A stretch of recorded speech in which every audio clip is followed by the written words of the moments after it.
Está no ar Zulcast. Democratizando a experiência do cliente. Olá, pessoal! Bem-vindos a mais um Zulcast. E hoje iniciamos uma nova série sobre a importância da logística na experiência do cliente. E nessa série nós teremos convidados. E nós iniciamos hoje com um convidado muito especial. Eu vou falar um pouquinho sobre a carreira dele e eu fiquei muito feliz, né, dele querer estar aqui. Veio de Recife, né, então me senti mais especial ainda. Ele tem mais de 20 anos, né, como especialista na área de supply chain. E, além de tudo, além da experiência dele na logística, na distribuição, ele também é um grande defensor de causas sociais. E fora isso, ele é um ser humano incrível, né? Que tem um coração gigante, né? Nós trabalhamos juntos e a nossa amizade, a gente sempre se quebrava o pau, falar bem a verdade, né? Porque ele trabalhava na logística e eu atendendo o cliente. Mas a gente sempre soube manter o respeito e ter uma amizade para além da empresa. Então, hoje nós vamos receber Marco Polo. Bem-vindo, Marco. Obrigado, Zu. Muito feliz de estar aqui hoje. Eu também. Obrigado pela abertura, fiquei emocionado aqui. Estou muito contente de estar aqui, né? Participar desse projeto que eu venho acompanhando desde o início, quando você começou essa ideia, né? Super interessante. Acho que é um tema que, cada dia que passa, a gente tem que falar mais sobre a experiência do cliente, o atendimento, né? Acho que hoje as empresas elas estão dando muito mais atenção a isso, né? Do que dava no passado. E é isso, estou muito contente de estar aqui contar minha experiência, apesar de você falou 20 anos de experiência, apesar de não parecer isso tudo, né? Você Essa carinha aqui de 20, começou, né? você começou jovem, né? Muito Isso. jovem. Jovem Mas aprendiz. estou muito feliz de estar aqui, poder compartilhar um pouquinho aí dessa minha experiência na logística e como é que isso está relacionado à experiência do cliente. Ah, legal. Então, para a gente começar, né, e quebrar um pouquinho o gelo, antes de você falar um pouco mais aí da tua carreira, você tem aí algo para compartilhar com a gente aí de uma forma leve, né? Algo inusitado que aconteceu aí, né, nesses teus 20 anos que você pode compartilhar que está ligado à logística e experiência do cliente? Tem. Eu pensei aqui sobre... Eu trabalhei numa indústria de cimento durante 15 anos, né? E era uma empresa, né, multinacional, enfim. Então, a gente tinha, bem eventualmente, algumas cargas de que a gente ia atender de cimento para atender aos conselheiros, né, aos acionistas da empresa. E é interessante que quando a gente linka isso ao atendimento ao cliente, né, quando a gente fazia esse tipo de carga para eles, era assim, um negócio que parava a empresa. Né? Então, ou seja, Isso para o às dono vezes, da empresa. o dono. Então, ou seja, imagina, era assim, todo o detalhe, toda a operação, ela tinha que ser bem, né, arquitetada, não podia ter nenhum tipo de risco, de erro. Então, ou seja, desde a etapa da entrada do pedido até a entrega lá no cliente final, né, que seria para eles, era tudo a operação acompanhada, né? E é interessante que essa mesma visão, acho que a gente não tinha naquele momento para o cliente, né? Para o cliente de fato, né? Essa preocupação de que não tivesse nenhum tipo de erro, ou seja, o carregamento tinha que ser perfeito, a carga deveria estar com o caminhão limpo, organizado, o cimento não poderia ter nenhum tipo de rasgo no pallet, tinha que estar perfeito. Então assim, aquela atenção, quando chegasse na distribuição, na entrega, o cara que fosse lá descarregar tinha que estar com o uniforme, tinha que estar com o EPI. Ou seja, uma preocupação que naquele momento, isso há mais de 15 anos atrás, não tinha a mesma visão para o cliente final, né? Então, acho que isso é importante. Como é que a gente hoje, quando a gente olha para essa história, para agora, essa mesma preocupação, eu acho que as empresas começam a ter, independente, porque hoje o cliente acaba sendo o dono da empresa, vamos dizer assim, né? Porque ele que paga o nosso salário, vamos dizer assim. Exatamente. Então, acho que essa mesma preocupação, quando a gente fala do acionista, a gente deveria ter naquele momento para o cliente final, que hoje eu acho que as empresas já estão tendo, né? Eu acho que ainda não, tá? É, Infelizmente, porque as pessoas, elas se preocupam mais em atender a chefia sim. do que o cliente. Então, principalmente empresas de serviço, Marcos, né? Então, assim, quando você não tem um produto para desenvolver e para se apaixonar pelo produto, você, quando presta serviço, geralmente você quer encantar o seu chefe. Então, você trabalha para cima, É. quando não tem essa cultura de centralidade no cliente. Uhum. Então, por exemplo, se você pedir algo para o seu time e o cliente pedir algo para o seu time, se o seu time atender você primeiro, É. é porque ainda falta Essa essa preocupação, né? centralidade. Quem que é o Exatamente. número um nesse pedido aí, né? Exatamente. Então, muitas vezes, não, eu preciso entregar um relatório para a diretoria, eu preciso fazer tal coisa para a diretoria, eu preciso fazer uma apresentação. Agora é o fechamento. E o cliente ele fica num segundo plano. Uhum. Isso é muito instintivo, assim, sabe? As pessoas fazem sem perceber. É. E quando tem essa cultura, geralmente, né, o que deve ser feito é atender o cliente e negociar internamente o Uhum. prazo, né? Sim. E quando a cultura é de cima para baixo, até quem está acima de você, ele vai entender, né, que você vai negociar esse prazo porque você está atendendo o cliente. É. Mas isso que você falou foi um exemplo assim fantástico, É porque né? isso mais de 15 anos atrás, né, não tinha talvez essa visão que a gente está tendo hoje, né? Acho que as empresas estão evoluindo e está totalmente ligado agora, né? Exato. Porque de fato o cliente é a pessoa principal do processo, né? Mas assim, eu aprendi muito trabalhando nessa indústria de cimento, porque com o tempo a empresa foi evoluindo, né? E ela foi preocupando, acho que ela sempre teve uma preocupação muito grande com relação ao atendimento ao cliente. E mesmo estando na logística, a gente tinha uma rotina muito grande de participar das visitas com o comercial nos clientes. Para ouvir deles, né, a demanda, porque o serviço de logística está totalmente ligado, é um serviço, né? Depende se você está Uhum. trabalhando numa indústria ou trabalhando numa empresa de prestação de serviço, né? A logística ela é um serviço, né? Então a gente participava muito dessas visitas com o comercial e para ouvir do cliente, de fato, a percepção dele com relação ao nosso atendimento. E dessa forma eu consegui captar ali os pontos que ele achava interessante. Porque às vezes você está dentro de casa, você enxerga um projeto, um processo, pensando muito dentro de casa, né? Uhum. Para mim é bom fazer dessa forma. Mas será que para o Exato. cliente é bom, né? Exatamente. Então quando você vai no cliente, você começa a falar com ele, começa a ouvir a percepção dele, você começa a adequar. Porque às vezes você Exato. desenha um processo, quando você vai lá, opa, não é bem assim, né? Então eu falo que a logística gosta do sentido do pão. Porque ela está ela tá no meio, né? Entre a área comercial e a área de operações. Então é isso, tem que fazer esse bem bolado para atender todas as áreas, né? E ainda tem um terceiro que é o motorista, né? É, Que é você precisa lidar com um público desafiador, né, Marcos? total. E Desafiador. que é uma mão de obra, né, Azul? Que cada dia que passa é uma mão de obra que ela tá ficando cada vez mais idosa, vamos dizer assim, Uhum. a faixa etária dela tá crescendo e tá indo um pouco entrante. Então é um desafio bem grande para a logística. De fato, você tem razão. É um grande desafio, pois os motoristas estão envelhecendo e essa geração que está chegando aí não quer mais, né, essa profissão, pois ela é desafiadora. Tem que ficar muito tempo fora de casa. E eu fico pensando, nossa, quem está trabalhando nessa área, o desafio que vem por aí, né?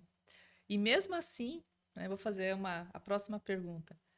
O que te leva, né, a estar tanto tempo na área da logística, né, e no supply chain ainda?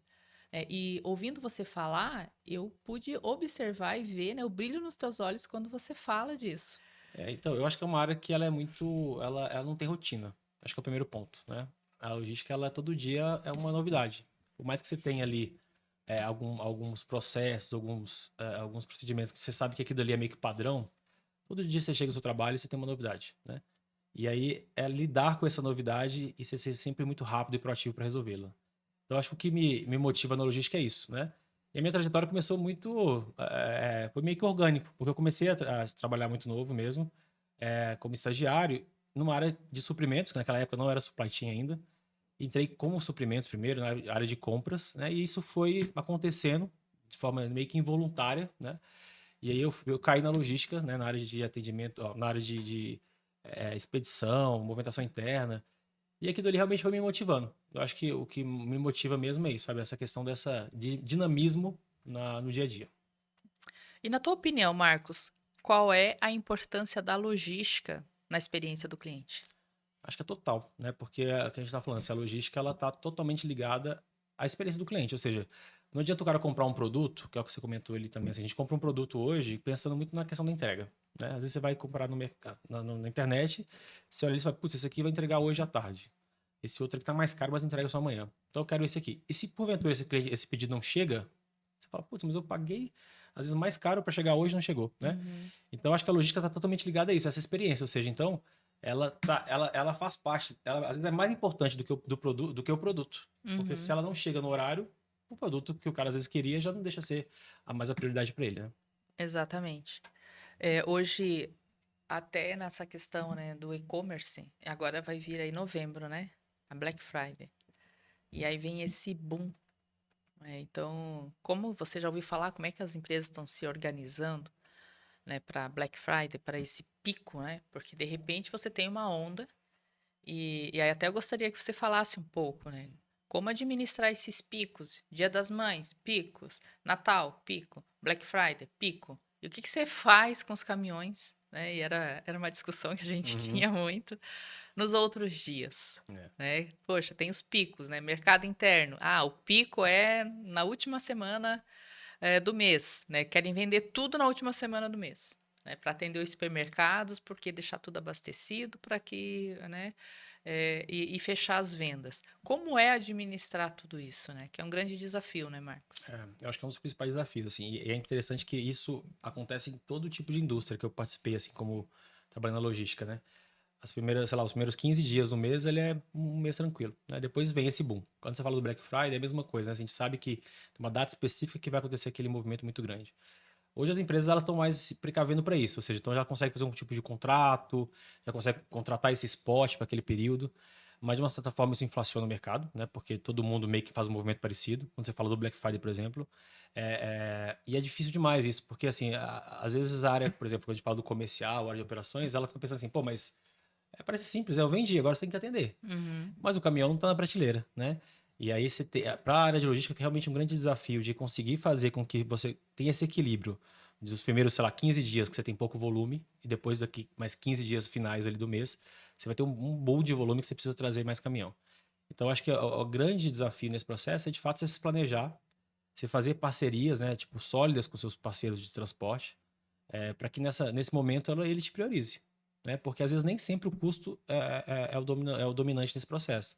Porque às vezes o cara vai até para te ajudar em função da sua parceria com a área, a sua empresa com ele, do que só pelo custo, né? Acho que é isso. uhum. Então, o desafio é planejar e ser parceiro, né? Construir relações sólidas também, não só quando a gente fala do cliente, que é extremamente importante, mas na outra cadeia também com seus fornecedores. Mas esse seria um caminho feliz, né? É. E a gente sabe que a linha do transporte é uma linha que todo mundo cobra geralmente para reduzir custo.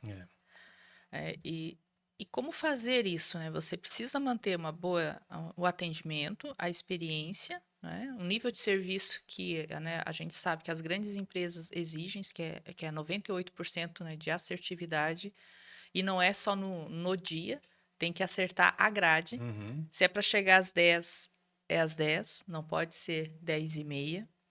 E ao mesmo tempo você tem esse pico, e ao mesmo tempo, né, igual você falou, é a salsicha mesmo, né? Você precisa estar reduzindo o custo, né? Porque É. geralmente a parte de transporte, a logística é a linha que mais, né, o custo, né, o variável ali, ele vai consumindo. Uhum. Como administrar tudo isso, né? É. E quais as habilidades, né, que uma pessoa que trabalha nessa área, ela precisa ter para administrar? Porque tem a tensão, né, do dia a dia operacional. E tem essa tensão financeira, que Uhum. tá o transportador ali também cobrando um aumento, e do outro lado tá, né, a gestão cobrando uma redução de custo, né? Então, que habilidades essa pessoa que está nessa área, ela precisa ter para fazer, né, equilibrar esses pratinhos. Uhum. Acho que a principal é a negociação, né? Interna e externa, ou seja, saber negociar, né? E a comunicação também muito transparente, porque a negociação, no sentido de você conseguir administrar essas divergências, seja de custo, seja de atendimento, seja de grade de atendimento com o cliente, enfim. Então, essa negociação ela é importante. E a comunicação totalmente interligada, porque quando você é transparente e você comunica, às vezes, para a sua área comercial, eu não vou conseguir atender, né? Ou vou atender com atraso. E isso chega para o cliente, ele entende, né? Porque ele sabe que aquele momento o cliente, por mais que ele queira e ele seja exigente, ele entende que alguns momentos ali para ele é normal, né? Ele Uhum, entende que existe ali uma dificuldade. E quando você comunica ele de forma antecipada, ok, né? uhum, O ruim é quando chega realmente uma novidade. Putz, exatamente. não tô sabendo, tava com essa expectativa não chegou. Então acho que a primeira delas é a negociação interna e externa. E a segunda é essa, a comunicação muito clara, né? Acho que essas duas habilidades aí o profissional de logística tem que ter. Uhum. E você teve agora numa feira, né? Eu vi. Sim. E o que que você traz para nós aí sobre a logística do futuro? Eu acho que a gente já está vivendo isso hoje, né? Que é a questão realmente da inteligência artificial, né? Uhum, Da questão da questão da preocupação com a redução do poluente, que a gente sabe que o transporte ele gera, né? uma questão de poluição do CO2 é muito grande. Então, assim, eu acho que a logística do futuro é a gente trabalhar de forma muito inteligente, com aproveitar, né, o que a gente tem adquirido aí com a inteligência artificial. Quando a gente fala, por exemplo, de otimização de rota, quando a gente fala de atendimento ao cliente, quando a gente fala de roteirização, quando a gente fala de monitoramento, né? Uhum. Então, essa transparência também para o cliente dele conseguir saber, opa, peraí, minha carga está onde? Né? Ele conseguir na tela do telefone dele fazer esse tracking da carga dele, é coisas que hoje a gente tem através da tecnologia. Eu acho que o que vem para o futuro é isso, cada vez mais, né? Você investir em tecnologia e aproveitar dela o máximo que você consegue para trazer uma melhor experiência para o cliente. Uhum. E eu vejo, Marcos, todo mundo falando sobre tecnologia, caminhões elétricos, redução, né, do CO2, mas eu não vejo muito, e até você citou isso no início da entrevista, as pessoas falando do motorista em si, né? Na sua visão, porque é uma vida dura, né, uma vida muito dura, e geralmente quando eles chegam nos lugares, infelizmente ainda tem muita gente que tem um certo preconceito, né? Porque às vezes um profissional é ruim, eles acham que todos os motoristas são ruins, né? E eles estão cansados, longe da família, muitas vezes tomando remédios e coisas assim. O que que você vê, e não sei se foi comentado lá, sobre essa questão dos motoristas, né? O que está sendo pensado, né, para os motoristas em si? Porque, primeiro, é uma mão de obra que, como você falou, está envelhecendo e os novos, né, os jovens não estão, né, não estão querendo essa vida, né? E, ao mesmo tempo, acho que também precisa melhorar essa condição, né, para o motorista, porque a pressão também fica toda dele para tirar o atraso, né, para chegar e vai e volta, e ele precisa fazer muitas viagens também para ganhar o dele no final do mês. Foi falado alguma coisa lá, né? Citado alguma coisa com relação à mão de obra mesmo?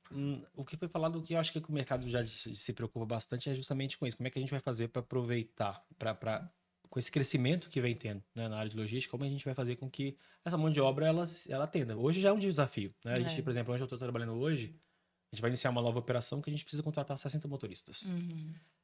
E numa região que é uma cidade pequena, ou seja, já existe um grau de dificuldade pela região. E trazer 60 motoristas do dia para a noite é ainda maior o desafio, né? Então, ou seja, eu acho que assim, infelizmente é uma profissão que ainda é muito marginalizada, né? É o que você comentou, existe muito preconceito. Você tem pouca infraestrutura nas estradas, nos pátios de carga ou de descarga. Então, ou seja, o que o mercado tem que olhar para esse cara e falar, esse cara é extremamente importante.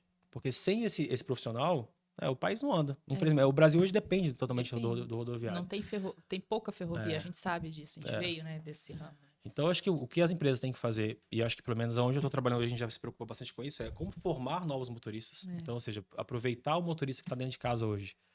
Entender como é que a família dele... se existe porque geralmente ele acontece de pai para filho, né? Então, naquela casa ali, existe alguém que tem esse amor pelo transporte? Então, vamos investir, né, na família, no filho, ou na filha, né? Tá crescendo bastante também o número de motoristas mulheres. Vamos formar essas pessoas, vamos fazer com que ela entre numa categoria menor de transporte, vai crescendo. Enfim, então acho que a preocupação das empresas é essa, assim, preocupar com a formação de novos, né? E para os que estão hoje no mercado, valorizar de fato esse profissional, né? Seja com uma parada digna, ele chegar num lugar que tem um banheiro limpo, que tem um refeitório decente, né? E é isso, ou seja, não só, porque assim, às vezes o cara não está nem preocupado só com a remuneração dele, né? Ele está preocupado com a qualidade de vida mesmo, né? De conseguir estar em casa com certa frequência, de conseguir ter um local que ele consiga parar e ter um descanso digno, com tranquilidade, né? Sem risco.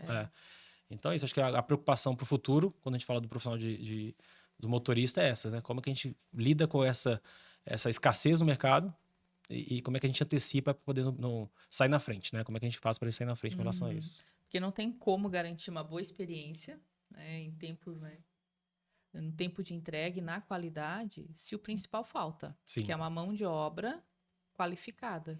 Né? E falando um pouquinho agora da tua parte social, né? Porque a questão do motorista não deixa de ser social. Mas você comentou comigo sobre um programa Na Mão Certa. O que seria, esse programa? Nossa, esse é um programa que eu trabalhei durante mais de 15 anos com ele diretamente na empresa que eu trabalhei antes. Ele iniciou em 2017. É um programa que é uma instituição daquela Childhood Brasil, que a rainha Silvia da Suécia, ela criou essa instituição, né? E no Brasil ela é focada Como é que é o nome? Childhood. Childhood. É. E é uma instituição que ela, em vários países ela atua de uma forma, no Brasil ela escolheu o público do motorista, né? E qual que é o tema do Brasil? Quando a gente fala do programa Mão Certa, é contra a exploração sexual de crianças e adolescentes nas estradas, né? Porque, infelizmente, esse é um tema que a gente imagina que está muito distante, né? E nas estradas ele acontece com uma frequência muito grande, né? Principalmente quando você vai para o norte do país, regiões mais pobres, né? Às vezes a família, ela coloca a criança para ser explorada Infelizmente. Né? por causa de um prato de comida, por causa, Exato. sabe, de uma garrafa de Coca-Cola. Então, ou seja, às vezes não é nem pelo dinheiro, pelo algum tipo de bem ali, de benefício para poder viver, né? Então, ou seja, esse é um programa que ele é sempre centralizado no motorista. E como é que a gente faz para que ele seja um agente de mudança, né? Para que ele entenda, porque às vezes o cara está na estrada, longe de casa, longe da família, e chega num lugar que ele está sendo oferecido para ele entende que aquilo dali é normal, porque ele vê o cara do lado fazendo. No momento que ele começa a entender que aquilo dali, opa, não é normal, né? E até Isso não é denunciar, né, certo. Marco? E aí ele entender que aquilo dali não é certo, e ele começa a falar, opa, peraí, isso eu não tô fazendo um benefício que eu tô dando aqui um dinheiro, que eu tô dando um prato de comida, tô fazendo o meu, né? Então a gente começou a trabalhar muito forte com o motorista nesse sentido, para que ele entender que aquilo ali não é certo e como é que ele vira um agente de mudança. Como é que ele denuncia, quais são os canais de denúncia. Então tem o Disque 100, que é extremamente importante hoje. E aí quando a gente vai ver as estatísticas disso, Zu, a gente evoluiu nos últimos anos, mas assim, ainda é muito pouco, porque o que tem de denúncia, o que tem de números com relação a esse tipo de crime é muito pequeno ainda, baseado no que a gente entende que é, né? Então é isso, esse programa Na Mão Certa ele é muito focado nisso e é um programa que eu sou super fã, e é onde eu tô, sempre que eu vou eu gosto de trazer esse programa para dentro da empresa, porque hoje é um público que entende isso. Hoje o motorista, eu lembro que a gente começou a trabalhar com isso, o motorista no começo ele ficava longe. A gente fazia algumas ações no pátio da empresa, ele ficava dentro do caminhão, na cabine. Porque no primeiro momento ele entendia que a gente estava acusando ele. Tô falando no programa, você está falando que eu faço isso. Não, e não é isso, né? É conscientização. Então ele ficava né? longe, falava, opa, não quero participar. No momento que ele começou a entender, opa, não, que isso aqui é diferente, eu não estou te acusando, eu quero que você seja meu aliado, né? E aí ele entendeu que a gente estava trazendo ele para o nosso lado, para ser um aliado, para ser esse agente de mudança, é muito legal. Ele começa a participar e começa a entender. E a denunciar. A denunciar e a importância dele nesse papel, né? É isso, certeza. esse programa é isso. Eu, assim, sou muito fã. Eu acho que toda empresa de transporte... Hoje é um programa já muito grande, né? Já tem acho que mais de quase 20 anos que está no mercado. Eu acho que todas as empresas de transporte, as grandes empresas já estão atuando nesse programa junto. E até as pequenas, acho que todo mundo tem que participar, porque é isso. Todo mundo pode ser esse agente de mudança, né? Exatamente. Isso faz parte da experiência, porque as pessoas olham, né, o que está por trás dessa empresa, nas causas sociais, no impacto ambiental, e também a experiência. Então, acho que é um pacote completo. Sim. Bom, Marcos, a gente está fechando. Eu gostaria que você deixasse aí uma mensagem com relação, né, à experiência do cliente, à logística, né, e o que você vê aí, né? Porque o nosso objetivo do podcast é democratizar, né? Todos podem aplicar e todos podem investir, né, e fazer com que seu cliente tenha boas experiências, né? E a gente defende algo aqui, quando eu falo a gente, eu e a minha sócia, que toda pessoa que tem uma boa experiência, ela se torna boas pessoas. Não tem como você ser bem atendido numa padaria, né, e a atendente lá dar um sorriso para você e você não sair de bem. Sim. Né? Ou num posto de combustível, qualquer lugar. Sim. Da mesma forma, o contrário. Se alguém te trata mal, estraga o teu dia. Né? Então, a experiência, ela faz isso com você. Sim. Né? Então, eu gostaria que você fechasse ali, né, antes da gente dar a finalização. O que você traz de mensagem? Qual que é a importância para você, né? Poxa, da experiência do cliente e o que você faz, você trabalhando numa empresa de logística, para contribuir. Então, acho que o primeiro desafio, acho que é assim, primeira dica, né? Escute o cliente, né? Entenda o que de fato ele quer, né? Se coloque no lugar dele, né? E aí use esse termo que todo mundo já usou bastante, mas que é a questão da empatia mesmo. Então, ou seja, entenda qual que é a necessidade dele, né? Não adianta você fazer dentro de casa um projeto maravilhoso se você está achando que aquilo que atende o cliente e sem ouvi-lo, né? Então, vá nele, ouça primeiro o cliente, como é que é a experiência dele com relação à empresa. Eu acho que esse é o grande desafio. Então, ou seja, a gente se colocar no lugar do outro, entender a demanda dele e ser totalmente preocupado realmente com isso. Porque eu sempre brinquei com isso. Quem paga o nosso salário não é a empresa. A empresa paga, né? Mas de fato, quem paga é o cliente. É ele que, se ele deixar de comprar o produto, se ele deixar de comprar o serviço, a empresa não vai ter dinheiro, você não vai ter salário. Então, ou seja, se preocupe de fato com ele que é o grande chefe, vamos dizer assim, né? Ele Processo. que manda, né? É ele que manda. E o que você faz hoje na sua empresa? Que práticas que você coloca para o teu time, né? Com relação à experiência, você já tem alguma ação? O que eu tenho fomentado, que eu sempre trouxe na minha carreira é isso, sabe assim, é participar dessa experiência do cliente junto com a área comercial, ou seja, participar das visitas, ir no cliente final, entender a expectativa dele.